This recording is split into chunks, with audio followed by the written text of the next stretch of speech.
The reason for this episode on how to create a custom 404 page for your WordPress-powered content is so that you don't close the door when someone goes to your site and thinks, oh, the URL for this content is whatever they put in, and it comes up with a 404 error because they've typed it wrong or spelled it wrong.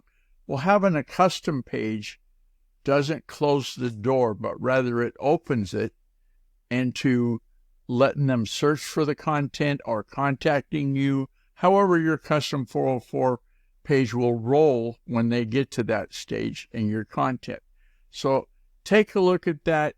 Don't have a misguided person come into your site, get a 404, and then leave because they don't have any other solution. Okay? So the Google document that I've got at theguyrcookreport.podbean.com spells out how to do it. And, why do you need a 404 page?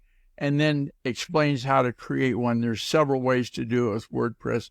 I chose a plugin for my instance, and that's the truth. You remember, I've got them, so you can get them. Hey, to contact me, use the secure contact form on guyrcook.com. If you like this episode on YouTube, and give it a thumbs up on youtube.com and click the bell to subscribe to future episodes. It's a wrap.